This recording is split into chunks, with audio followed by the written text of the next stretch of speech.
यदि भगवान बुद्ध हिंदू के अवतार थे तो कितने हिंदू मंदिरों में बुद्ध की मूर्तियां हैं, हमें बताओ।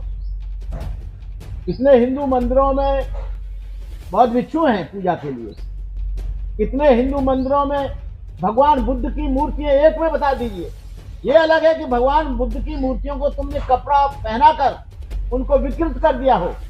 जिस बाबा साहब अंबेडकर ने पूरी तरह से बौद्ध धर्म को स्वीकार करते हुए हिंदू धर्म और हिंदू धर्म की व्यवस्था को नकार दिया, बाबा साहब डॉक्टर अंबेडकर उस गली सड़ी व्यवस्था में नहीं रहना चाहते थे जिस व्यवस्था में महाकाल के सत्याग्रह में पानी पीने से लोगों ने रोका, कालाराम मंदिर में जाने से रोका। मेरे साथ आज भदंत करुणाकर महाथेरा जी हैं, जो जिनको अक्सर आप हमारे चैनल पर देखते हैं। जब भी कोई बातचीत होती है समाज से संबंधित, तो हमारी इच्छा होती है कि बनते जी की राय उसमें जो है वो ली। बनते जी, बाबा साहब डॉक्टर अम्बेडकर का जो पूरा जीवन है वो हिंदूवादी ताकतों को या हिंदूवादी जो परंपराएं उनको तोड़ने में निकल गया, और लास्ट में उन्होंने हिंदू धर्म छोड़ करके बौद्ध धर्म अपना लिया। उसके बावजूद भी बाबा साहब डॉक्टर अम्बेडकर 22 प्रतिज्ञाएं देकर के गए। उन्होंने कहा कि मेरे अनुयायियों, आप ये 22 प्रतिज्ञाएं मानना और उसके बाद आप बुद्ध धर्म की तरफ चलना। उसके बाद आज देखा गया है कि वर्तमान में जो अभी हाल ही में शिवरात्रि गई है, और जहां बाबा साहब डॉक्टर अम्बेडकर का डॉक्टर अम्बेडकर इंटरनेशनल सेंटर बना हुआ है, जहां कहीं बाबा साहब का ऑफिस हुआ करता था, वहां पर बाबा साहब की मूर्ति के सामने जिस प्रकार से शिवलिंग बना करके पूजा अर्चना की गई है, आप इस पूरे मामले को कैसे देखते हो? क्या सरकार या सरकार के आसपास के जो संगठन है वो बाबा साहब डॉक्टर अम्बेडकर का हिंदुईकरण कर रही है, या सरकार की कुछ और मंशा है? सबसे पहले तो मैं आपके चैनल को बधाई देता हूं। अलीपुर रोड पर बाबा साहब का एक बहुत लंबा समय वहां गुजरा और 15 जनपद पे उनका कार्यालय था जी। बाबा साहब अंबेडकर को ये दिखाना चाहते हैं कि बाबा साहब अंबेडकर सनातन धर्म के, हिंदू धर्म के समर्थक थे। लेकिन आज मैं देख रहा हूं इन आरएसएस के लोगों को, हिंदू विश्व परिषद और बजरंग दल के लोगों को, ये उनके दिमाग की एक उपज है कि बाबा साहब अंबेडकर के अनुयायियों को कैसे हम पुनः से उस व्यवस्था में लाएं। ये और किसी से भयभीत नहीं है, सबसे ज्यादा अंबेडकर वादियों से भयभीत हैं। बाबा साहब की 22 प्रतिज्ञा आई, चली, तो इन लोगों ने विरोध भी किया, और विरोध करने के साथ साथ राजेंद्र पाल को अपनी कुर्सी से भी हाथ धोना पड़ा जी। कैबिनेट मिनिस्टर से। कोई फर्क नहीं पड़ता उससे, कुर्बानियां होंगी तभी ये समाज आगे जाएगा। लेकिन मुझे दुख है कि कभी ये लोग कहते हैं कि हम मस्जिद में हनुमान चालीसा पढ़ेंगे, कभी कहते हैं ज्ञान व्यापी मस्जिद में हम जो है वो पढ़ेंगे गीता और रामायण, और कभी ये बाबा साहब अंबेडकर के जो स्थान है उस पर वो करेंगे। जी।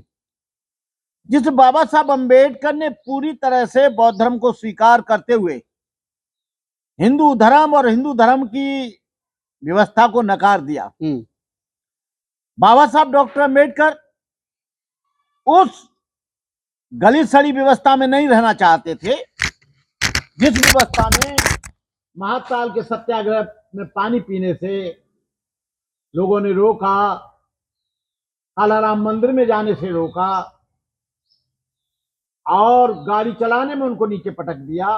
तो मैं पूछना चाहता हूं, डॉक्टर अंबेडकर के संस्थानों में या डॉक्टर अंबेडकर के कार्यालय में या डॉक्टर अंबेडकर के प्रतिष्ठानों में तुम ये शिवलिंग बनाकर पूजा कर रहे हो, क्या कर सकते हो भाई? अब अंबेडकरवादी समाज इतना बेवकूफ नहीं है कि वो तुम्हारे झांसे में आ जाए। और यदि अंबेडकर का इतिहास नहीं होता तो इसको वो भी भगवान बना देते, और भगवान के साथ साथ में कहते वो ब्राह्मण कुल में पैदा हुए। वो तो अच्छा हुआ कि उनका इतिहास जिंदा है, उनके वॉल्यूम जिंदा है, उनका लाइफ एंड मिशन जिंदा है, उनका जो किताब है वो जिंदी है। अब ये उसका हिंदूकरण, अंबेडकरवाद का हिंदूकरण कैसे करेंगे? अंबेडकर का कभी हिंदूकरण नहीं हो सकता। आखिर कौन से लोग हैं जो इस प्रकार की हरकतों को कर रहे हैं? उनको मालूम है कि डॉक्टर अम्बेडकर का आप हिंदूकरण नहीं कर सकते, लेकिन फिर भी ये प्रयासरत हैं और लंबे समय से कभी बाबा साहब डॉक्टर अम्बेडकर के नाम के आगे राम जी लगा देते हैं, कभी उनकी मूर्ति को भगवा कलर की पोत देते हैं योगी सरकार में। तो ऐसा कर क्यों रहे हैं? इनको नहीं लगता कि देश का सौहार्द जो है वो बिगड़ सकता है ऐसी स्थिति ऐसा बार बार करने से? देखिए, ये जो भी कर रहे हैं ये सेकुलरिज्म के हत्यारे हैं। ये जो भी कर रहे हैं संविधान को बिल्कुल नहीं मानते। ये जो भी कर रहे हैं ये धर्मनिरपेक्षता को कुचल रहे हैं। ये बाबा साहब डॉक्टर अंबेडकर के संविधान को बनाए हुए को कुचल रहे हैं। ये आप रोज देखते हैं, ये धमकी देते हैं कि मस्जिदों में रामायण पढ़ी जाएगी। धमकी देते हैं बुद्ध विहारों में भी। नहीं, अब तो शुरुआत कर दी, बाबा साहब के सामने शिवलिंग बना दिया, शिवरात्रि पर घंटे लगा दिए, पूरा जो डॉक्टर अम्बेडकर इंटरनेशनल सेंटर उसको मंदिर का रूप दे दिया, तो शुरुआत हो गई। ठीक है, सत्ता इनकी है, व्यवस्था इनकी है, न्यायालय इनका है, लेकिन सारी दुनिया इनके लिए थूक रही है। ये कल चर्च में भी करें तो हम लोग क्या कर सकते हैं, कल मस्जिद में करें तो क्या हो सकता है? क्योंकि ये अपनी मर्यादाओं का और संविधान के उसूलों का और संविधान के जो विधेयक हैं उसमें संविधान के जो आर्टिकल हैं उसका पूरा का पूरा देश जो है देख रहा है। और ये वो लोग हैं जो आरएसएस के लोग हैं और गवर्नमेंट भी देख रही है। गवर्नमेंट की आंखों के नीचे बाबा साहब का संविधान चलाया जाता है और वो 5-6 ब्राह्मण होते हैं। क्या करेंगे? एक अकेला आदमी, अकेला लड़का 26 वर्ष का कह रहा है कि ऐसे हम हिंदू राष्ट्र बनाएंगे। अरे भाई, हिंदू राष्ट्र तुम कैसे बना लोगे? तुमको मालूम है सारे प्रदेशों से पहले अनुमति ली जाएगी, सारे प्रदेशों से पहले अनुमति ली जाएगी। उसके साथ 2/3 से ज्यादा बहुमत होना चाहिए।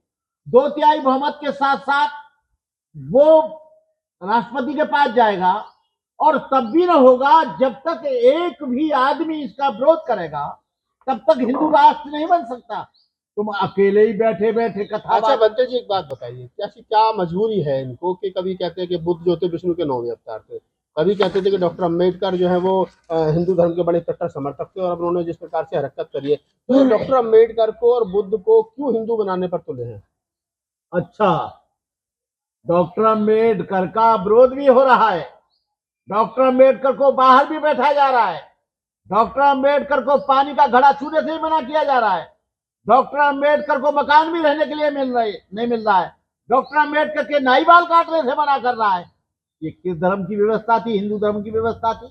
उसी से तो प्रताड़ित होकर डॉक्टर अम्बेडकर ने बात प्रतिज्ञा दी कि धर्म में कोई सुधार नहीं हो सकता, इसको ढाया तो जा सकता है, इस मंजिल को ढाया तो जा सकता है, नेस्तनाबूद तो किया जा सकता है, लेकिन हिंदू धर्म में कोई परिवर्तन नहीं हो सकता।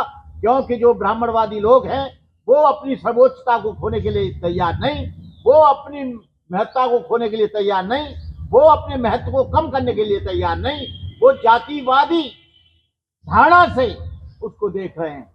एक बात। दूसरा ये है, ये जो धीरेन्द्र शास्त्री है, बच्चा है अभी, और वो दिन रात कह रहा है, कोई कह रहा है मनुस्मृति लागू करेंगे, कोई कह रहा है कि गीता के आधार पर चलेगा, कोई कह रहा है कि रामायण जो है राष्ट्र का साहित्य होगा।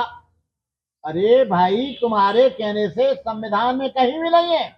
और डॉक्टर अम्बेडकर ने जो धर्मनिरपेक्षता का संविधान बनाया था, कल तुम हिंदू राष्ट्र की मांग करोगे, पंजाब में लोग खालिस्तान की मांग करेंगे। कर रहे हैं बनते जी, अभी शुरू हो गया। और खालिस्तान की मांग करेंगे, वो तो अपने को हिंदू नहीं मानते।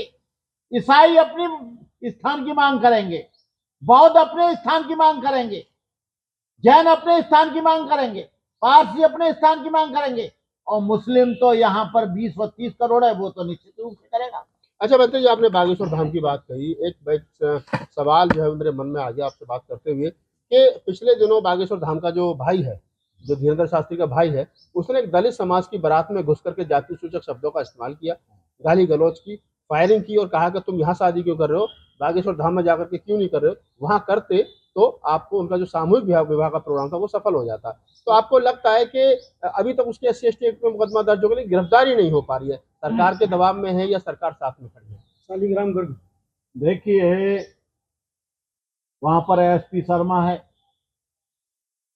और गिरफ्तारी उसकी हो ना हो, उनको पर्ची निकालते हैं। पर्ची में ये नहीं दिख रहा कि मेरा भाई एक मानवता की हत्या कर रहा है, उनको ये नहीं दिख रहा कि वो संविधान का विरोध कर रहा है, उसको ये नहीं दिखता कि हर एक आदमी को यहाँ अपने विचार, अपनी शादी करने का अधिकार है।